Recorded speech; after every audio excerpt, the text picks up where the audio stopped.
नमस्कार, कंज्यूमर अड्डा में आपका स्वागत है। आपके साथ मैं हूं विपिन भट्ट और सीएनबीसी आवाज इबिक्स कैश स्टूडियो से आप देख रहे हैं कंज्यूमर अड्डा। राइट, तो आज हम क्या बात करेंगे? आज बात करने जा रहे हैं सेहत की, और सेहत का सीधा संबंध है आपके खाने से। खाना, वैसे तो हमें लगता है कि हम बचपन से ही खाना खाते हैं और हमेशा खाना खाते रहते हैं, इसमें क्या अलग है और क्या खास है, लेकिन यही खाना हमें वो बनाता है जो हम हैं। अगर खाना गलत तो हम गलत, और खाना सही तो हम सही। देश में इस समय भी न्यूट्रिशन की और खाने की चर्चा हो रही है। नेशनल न्यूट्रिशन वीक हम हर साल मनाते हैं, लेकिन इस बार इंपॉर्टेंट इसलिए ज्यादा हो चला है क्योंकि हम एक पैंडेमिक से गुजर रहे हैं, और डेफिनेटली आपके शरीर को किसी भी संकट से लड़ाई लड़नी है, किसी भी बीमारी से लड़ाई लड़नी है, कोई पैंडेमिक हो, कोई एंडेमिक हो या कोई दूसरा बड़ा रोग हो, खाना उसमें सबसे, मैं कहूंगा सबसे इंपॉर्टेंट रोल प्ले करता है। वैसे तो हम मोटी बातें सब जानते हैं, लेकिन होता यही है कि हम उन बातों का ध्यान नहीं रख पाते, तो इसको थोड़ा अलग तरीके से समझने की जरूरत है। बड़ी बड़ी रिपोर्ट्स कहती हैं कि आपको सही खाना खाना चाहिए, तो सही खाना आखिर है क्या, और हमारी रोजमर्रा की चीजों में क्या वो सही खाने की पर्याप्त चीजें हमें मिलती हैं? तो आज इसी पर बातचीत करने जा रहे हैं। हमारे साथ कुछ खास मेहमान जुड़ रहे हैं। गंगाराम हॉस्पिटल के सीनियर फिजिशियन और cardiologist doctor Mohsin Wali, Fortis hospital की चीफ क्लिनिकल न्यूट्रिशनिस्ट सीमा सिंह, और जानी मानी न्यूट्रिशनिस्ट और डाइटिशियन साची नायक। आप तीनों का ही बहुत बहुत स्वागत है। डॉक्टर वली, आपसे शुरुआत करते हैं। लैंसेट की एक रिपोर्ट है जो कि ये कहती है कि उन्होंने एक सर्वे किया, बड़ा ही वृहद सर्वे किया, जिसमें 1990 से उन्होंने शुरुआत की और 2017 तक वो लोगों की स्टडी करते रहे, और पाया कि दुनिया में जितने भी डेथ्स हो रही हैं वो ना खाने की वजह से नहीं बल्कि गलत खाने की वजह से है, और हर 5 में से 1 व्यक्ति की डेथ या तो गलत खाने से या उससे होने वाली बीमारी से हो रही है। इसका मतलब यही हुआ कि खाना ही हमारी लाइफ को, लाइफस्टाइल को या हमारे जीवन मृत्यु को तय कर रहा है। हाँ ना, ये शब्द समझ में आ जाए तो सारी बीमारियों का हल है। आपके 2 न्यूट्रिशनिस्ट बैठे हैं, मैं उनका स्वागत में इस खाने वर्ड को ही दो अलग अलग हिस्सों में स्प्लिट करके ये बता दिया मैंने। खाना, खाना। दूसरी कहावत है कम खाना सुख से रहना, जो आपने अभी कहा है, लैंसेट की स्टडी ने कहा है, सब बड़े कहते हैं। हमने रोजमर्रा देखते हैं जो मोटे लोग होते हैं उनकी डेथ जल्दी होती है। अमजद खान थे और अमिताभ बच्चन थे शोले फिल्म में, देखिए कौन कहाँ है। जो दुबला है वो है, जो मोटा थे वो चले गए। विद ड्यू रिस्पेक्ट्स, मैं और कोई बात नहीं कर रहा हूँ। तो खाना जो है, ये वर्ड इटसेल्फ, इसमें एक मैसेज है कि हम कम खाएं। कम खाना सुखी जीवन का जो है राज है, बहुत बड़ा सीक्रेट है।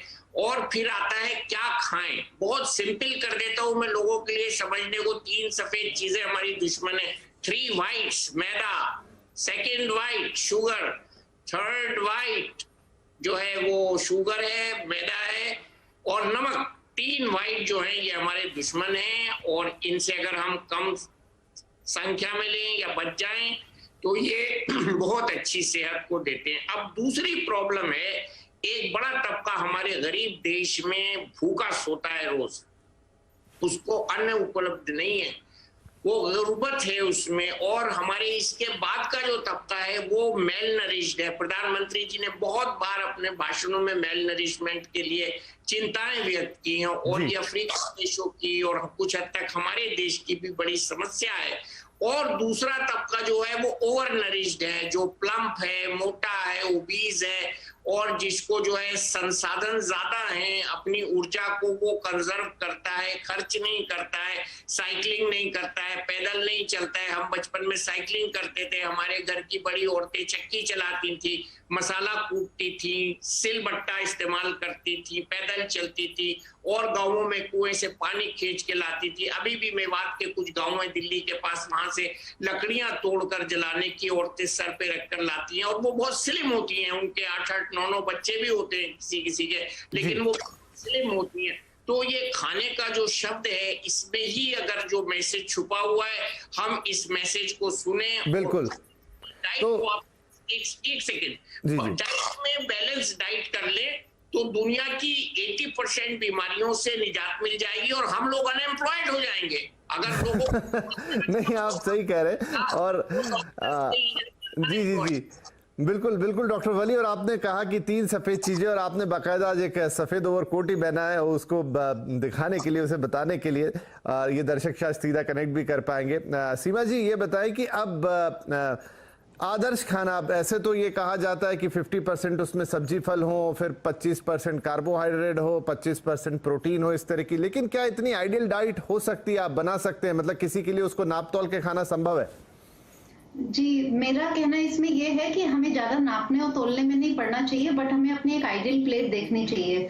जैसा कि न्यूट्रिशन वीक हम सेलिब्रेट कर रहे हैं, और अभी पिछले 1-2 सालों से हम न्यूट्रिशन मंथ सेलिब्रेट करने लगे हैं, तो हमारे पास ज्यादा अपॉर्चुनिटी है सबको अवेयर करने की। वॉच योर प्लेट एक कंसेप्ट होता है कि आप अपनी प्लेट को देखें कि आपके प्लेट में क्या क्या है। डेफिनेटली 50% हम हाई फाइबर फूड को प्रेफर करेंगे। उसमें क्या आता है, मैं रफली कहती हूँ कि आप सारे फूड ग्रुप जब अपनी डाइट में लेंगे, जैसे कि आपने दाल ले ली और आपने सब्जी ले ली, कोई भी ग्रीन लीफी वेजिटेबल या अदर वेजिटेबल्स, इसके अलावा आपने दही लिया, और कोई सीरियल फॉर्म में या तो आपने रोटी ले ली या राइस ले लिया, और साथ में सैलेड ले लिया। अगर आप ये सारे फूड ग्रुप अपनी डाइट में ले रहे हैं, थोड़ा सा उसमें तड़का लगा रहे हैं जो कि बहुत ज्यादा नहीं होना चाहिए, और बहुत ही सीमित मात्रा में आप चीनी और ऑयल और इसके साथ में सॉल्ट का इस्तेमाल कर रहे हैं, तो आप काफी हद तक अपने आप को डिजीज से प्रिवेंट कर सकते हैं जी। तो बहुत ज्यादा नापने तोलने में स्ट्रेस ज्यादा आ जाता है। बिल्कुल नहीं, आप सही कह रही हैं, तो आपको थोड़ा फ्री फ्लो होके चलना चाहिए। लेकिन सांची जी, इन दिनों एक उल्टी समस्या हो गई है। क्या खाना, ये शायद हमें पता है और हमेशा से पता है, लेकिन और थोड़ा सा भी आप लोग प्रिसाइज कर देते हैं, ज्यादा करके लाइफस्टाइल कुछ ऐसी हो गई है जो ना खाने वाला हिस्सा है वो ज्यादा बढ़ गया है। आप कुछ भी कर लीजिए, क्योंकि आप बाहर जाते हैं, आप काम करते हैं, आप ट्रैवल करते हैं, और उसमें होता क्या है कि क्विक फूड लेने की आपको आदत हो जाती है। हर जगह इतना बेहतर कोई टिफिन लेके चल नहीं पाते लोग, टाइम की कमी की वजह से, खासतौर पे मेट्रो में समस्या है तो। और बाकी चीजें इतनी रेडिली अवेलेबल हैं, चिप्स का पैकेट हो गया, मतलब इतना सारा फास्ट और जंक अवेलेबल है, तो ज्यादा बड़ी समस्या ये है शायद कि हम वो चीजें ज्यादा खा रहे हैं जो हमें नहीं खानी चाहिए। डेफिनेटली विपिन जी, जंक फूड और प्रोसेस्ड खाना, जैसे आप चिप्स के वगैरह बातें कर रहे हो, जैसे डॉक्टर जी ने कहा कि सॉल्ट से दूर रहो, तो ये नॉर्मल सॉल्ट जो डॉक्टर जी बोल रहे हैं, नॉर्मल सॉल्ट जो घर में यूज करते हैं, उस सॉल्ट की बात नहीं कर रहे। प्रोसेस्ड फूड में बहुत ज्यादा सॉल्ट यूज होता है, तो एज अ प्रिजर्वेटिव शुगर और सॉल्ट बहुत यूज होता है, तो वो खा के बॉडी में बहुत ज्यादा शुगर और सॉल्ट चला जाता है इनडायरेक्टली। तो प्रोसेस्ड फूड तो अवॉइड ही करना चाहिए, बाहर से शॉर्टकट जो खाना है वो भी अवॉइड करें, जंक को बहुत रेयर करना चाहिए, once a month and all that.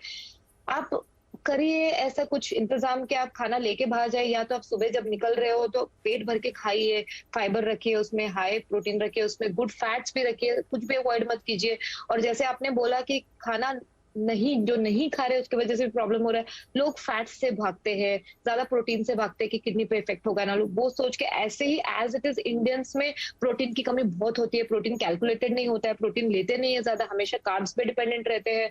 तो सिर्फ सब्जी या फ्रूट्स खाने से नहीं होगा, वो तो हमको पता ही है, और वो भी आप कैलकुलेट करके खा लो, मतलब याद से खा लेना सारा, बट उसके अलावा प्रोटीन को ज्यादा, मतलब इतना ज्यादा अवॉइड मत कीजिए। मेक श्योर दैट अगर आप 3 या 4 मील खा रहे हो तो 2 मील में तो प्रोटीन होना ही होना चाहिए, और गुड फैट्स। जैसे हमेशा हम लोग बोलते हैं कि जैसे डेथ्स हो रहे हैं, आप बोल रहे हो कि आउट ऑफ 5 पीपल इतने डेथ हो रहे हैं, most of the deaths are happening due to heart cardiac issues. तो कार्डियक इश्यूज में ये होता है विपिन जी कि एक तो हम रॉन्ग ऑयल यूज करते हैं आजकल, जैसे ऑलिव ऑयल हमारे कुकिंग के लिए बिल्कुल बनानी है, बट कुकिंग के लिए ऑलिव ऑयल यूज कर रहे हैं which is suppose to be used raw for salads, but वो क्या कर रहे हैं, कुकिंग कर रहे हैं, उसका हीटिंग पॉइंट उतना नहीं होता है, तो उसको बॉयल करके ट्रांस फैट उसमें कन्वर्ट कर देते हैं, तो वो ट्रांस फैट जो है वो कार्डियक इश्यूज क्रिएट करता है। उसके अलावा जो हार्ट हेल्दी बोल के ऐड करके जो ऑयल्स एड्स करते हैं, वो भी हार्ट हेल्दी नहीं होता है, क्योंकि उनपे में हीटिंग पॉइंट नहीं होता है। तो सबसे अच्छा होता है कि आप देसी घर का घी यूज किया कीजिए कुकिंग के लिए, भले उसको कम यूज कीजिए, सब कुछ मॉडरेशन में यूज कीजिए, तो हार्ट का आपका हेल्थ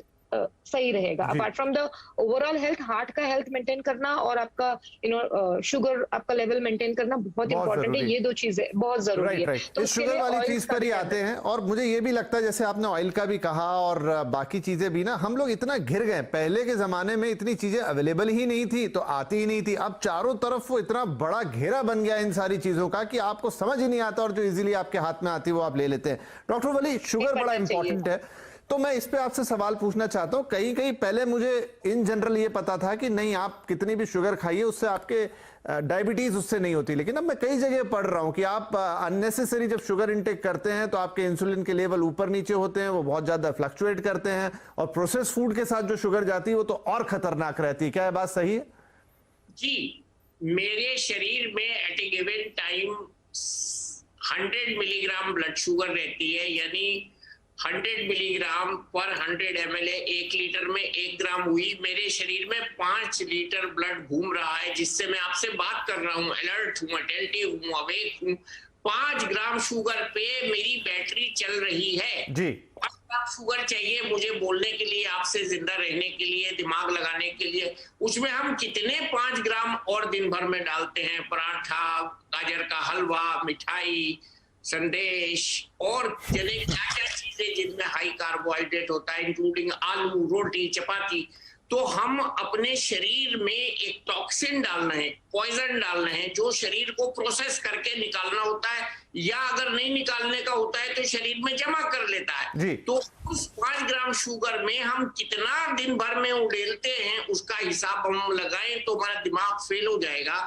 और इस न्यूट्रिशन वीक में अगर मेरा ये संदेश लोगों तक पहुंच जाए कि आप 5 ग्राम शुगर जिंदा रहने के लिए काफी है, और 24 घंटे में आपको 40 से 50 ग्राम मैक्सिमम शुगर की जरूरत है, और बाकी आप प्रोटीन खाइए, फैट खाइए, थोड़ा उसका 2/3 आप प्रोटीन खाइए, 2/3 फैट खाइए, और 1/3 उसकी शुगर खाइए, यानी 40-40-20 का रेशो रखिए। ये बैलेंस डाइट में चौथे क्लास से लेके और कॉलेज तक बिल्कुल इसका रेशियो संतुलन बना रहे। बहुत बेसिक बात बता रहा हूं मैं, 40-40-20, 40 कार्बोहाइड्रेट, 40 प्रोटीन और 20 फैट परसेंटेज के हिसाब से जी। और उसके बाद अब फैट की जो हम क्वांटिटी देख रहे हैं, जैसे बताया, हम फैट को जला जला के उसको पॉइजन बना देते हैं।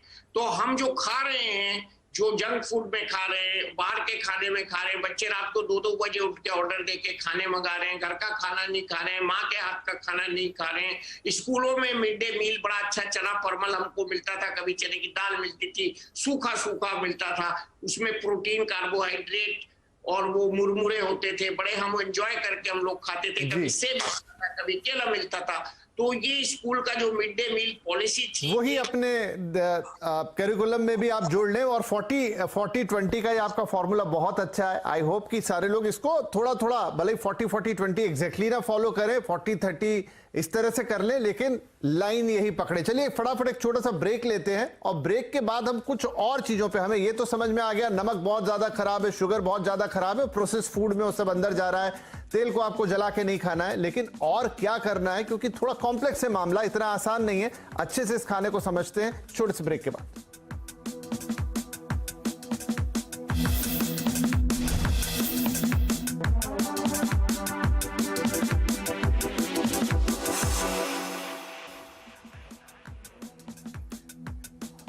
वेलकम बैक, आप देख रहे हैं कंज्यूमर अड्डा, और आज हम बोल रहे हैं सही खाना ही है सेहत का खजाना। तो फटाफट इस बातचीत को आगे बढ़ाते। सीमा जी, एक और चीज है कि खाना तो ठीक है, लेकिन खाने का वक्त भी बहुत इंपॉर्टेंट है, और हो ये चला इन दिनों कि हम शाम की तरफ ही अपनी सारी खाने की एक्टिविटीज करते हैं, और पीने की भी इनफैक्ट, जो कि तमाम, अगर हम मेट्रोज में लाइफस्टाइल को देखें तो सारा कुछ आप जो मेजरली कंज्यूम कर रहे हैं वो सूरज डूबने के बाद या शाम की समय। क्या ये सही है?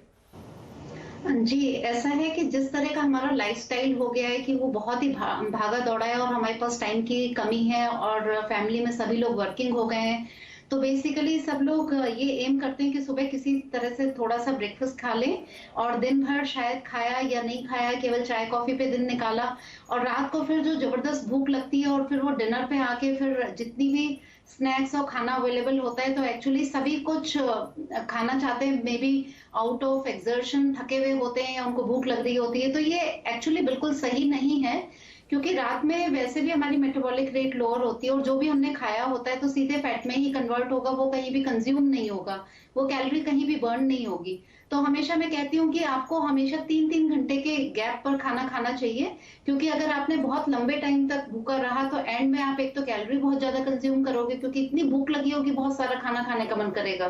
जी। दूसरी बात ये कि जब हम बीच बीच में खाना नहीं खाएंगे और अपने पेट को खाली रखेंगे या भूखा रखेंगे तो उस टाइम पे हमारे को एसिडिटी भी बहुत ज्यादा होगी, और ये भी एक बहुत बड़ा पार्ट है, बहुत बड़ा तबका है जो आजकल एसिडिटी से सफर कर रहा है या फिर कॉन्स्टिपेशन से सफर कर रहा है। सो ये सारी चीजें जब हम बहुत कम खाना थ्रू आउट द डे खाते हैं, पानी पीना भी भूल जाते हैं, तो ये सारी चीजें बहुत ज्यादा आती हैं। जनरली लोगों में एक सोच होती है कि हम मोटापा इस तरीके से दूर कर सकते हैं कि हम पूरे दिन कुछ ना खाएं और रात को केवल एक मील खा लें, और ये एक बहुत बड़ा आई ओपनर इशू हो जाता है कि जो लोग जितना कम खाते हैं जनरली उनका वेट बहुत ज्यादा गेन होता है और लूज करना भी डिफिकल्ट होता है। तो ये एक बहुत बड़ा मिथ है जो कि मैं आज आपके माध्यम से, आपके चैनल के माध्यम से तोड़ना चाहूंगी कि भूखे रहकर हम कभी भी वेट कम नहीं कर सकते या फिर हमें कभी भी ये नहीं सोचना चाहिए कि हम सुबह केवल एक मील खा लें हैवी सा और रात को एक खा लें और बीच में हम पूरा पॉज जाने। तो इसको थ्रू आउट द डे आपको बैलेंस रखना है और शाम की तरफ जितना कम हो, हल्का हो, उतना अच्छा। सांची जी मुझे बताइए कि ये बातें हम सब समझ रहे हैं, जान रहे हैं, लेकिन जो हमारी फूड हैबिट्स है उन्हें आप एक्चुअली कितने दिनों में चेंज कर सकते हैं? क्या लगता है वो चेंज करने के लिए? क्योंकि सारा इशू वहीं पर है, जानना ज्ञान तो आई थिंक है सबके पास।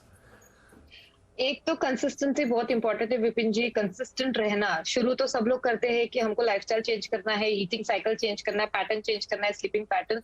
आप शुरू तो कर देते हो, लेकिन एटलीस्ट 15 डेज 2 वीक्स के ऊपर लगता है आपका वो पैटर्न या साइकिल सेट होने में। एक्चुअली 40 डेज लगता है, but 15 days is good enough. शुरुआत करके एफर्ट्स डालना पड़ता है, कंसिस्टेंट रहना, उसको जारी रखना बहुत इंपॉर्टेंट है। तो एटलीस्ट 15 डेज तो लगता है विपिन जी कि लगातार आप वो करते रहो। ऐसे नहीं कि बीच बीच में आपने ब्रेक ले लिया। होता है चीट डेज होते हैं जहाँ पे आपको पार्टी में जाना है, वीकेंड्स पे आपको थोड़ा सा लेट खाना है या ज्यादा खाना है, तो that is okay, manageable. But उसके अलावा कंटिन्यूअसली इसको एक लाइफस्टाइल बनाना चाहिए। ये ऐसे नहीं है कि आपने थोड़े दिन किया अपने आप को हेल्दी रखने के लिए या वेट लॉस के लिए स्पेशली, उसके बाद आपने इसको स्टॉप कर दिया जब आपका गोल आपने हिट कर लिया। तो it should be a lifestyle basically. जी, तो डॉक्टर वली क्विकली एक लास्ट क्वेश्चन कि अगर आप सही खाते हैं और मैनेज्ड तरीके से खाते हैं, वक्त पर खाते हैं, तो आप अपने जीवन में कितने साल स्वस्थ जोड़ सकते हैं? मैं तो कहूंगा जीवन को दुगना कर सकते हैं। आमतौर पे इस सवाल का जवाब जैसे आपने किया है, मैं कहूंगा 10 साल ऐड हो जाएंगे खुशी के। और देखिए, कम खाना सुख से रहना, इसी स्लोगन के साथ हमको ये प्रोग्राम वाइंड अप करना चाहिए। और जो आपने जो सवाल पूछा है समय का, इसमें पुराने जमाने के लोग दिन छुपने के बाद खाना नहीं खाते थे। जैन समाज के लोग बहुत अच्छा करते हैं, वो भी दिन छुपने के बाद खाना नहीं खाते। तो अन्न का जो प्रयोग है वो जो हमारे जो कुदरत का बल्ब जब तक जल रहा है तब तक तो प्रयोग करना चाहिए और उसके बाद नहीं करना चाहिए। पेट को हल्का रखना चाहिए, पेट से ही सारी बीमारियां प्रवेश करती हैं। आपके जो प्रोग्राम शुरू हुआ था तो मैंने ये सोचा था कि आप शायद मुझसे पूछेंगे खाने से क्या क्या बीमारियां, तो मैं कहूंगा दुनिया की हर बीमारी मुंह के रास्ते होती है, चाहे हार्ट अटैक हो, चाहे वो कोलेस्ट्रॉल हो, चाहे वो डायबिटीज हो, चाहे वो हाई ब्लड प्रेशर हो। सब बीमारियों के पीछे खाना छुपा हुआ होता है और एब्डोमिनल सिस्टम हमारा छुपा हुआ होता है। हमको बड़े अनुशासन के साथ जीना चाहिए। और चिड़िया दाने उठा के ले जा रही थी, दूसरे क्लास में सवाल होता था तो कितनी देर में वो चिड़िया दाने खत्म करेगी। हमारी सही कह रहे हैं आप डॉक्टर साहब, क्योंकि अब मेरा समय समाप्त हो रहा है इसलिए मैं माफी चाहूंगा, लेकिन एक बात जो आपने कह दी कि सब कुछ ही खाने पे है, पूरा का पूरा जीवन ही। और अगर आपने अच्छा खाया 10 साल तो जुड़ेंगे ही, और वो 10 साल स्वस्थ होना जरूरी है। साल शायद गिनने में कितने भी हो सकते हैं, लेकिन अगर आप स्वस्थ नहीं है, आपको 10 तरह की बीमारियां हैं, तो मजा आपको नहीं आने वाला। तो अच्छा जीवन और क्वालिटी लाइफ के लिए एक सबसे इंपॉर्टेंट चीज है जो आपके अंदर जाती है हवा और पानी के अलावा, वो है खाना। और वो आपके हाथ में है, क्योंकि हवा पानी तो वैसे ही रहेंगे जैसे वो है, उनका आप कुछ कर नहीं पाएंगे, लेकिन अपने खाने का जरूर कर सकते हैं। और जैसा सांची जी ने बताया, 15 दिन एक बार एक थ्रेशोल्ड बना लीजिए, वो क्रॉस कर गए फिर आपकी हैबिट्स पड़ जाएंगी, इतनी मुश्किल आपको नहीं जाएगी। 15 दिन निकाल लीजिए। आई होप कि आज की चर्चा सबके काम की रहेगी और सबको आने वाले वक्त में बेहतर, स्वस्थ, अच्छी लाइफस्टाइल देगी। थैंक यू, नमस्कार।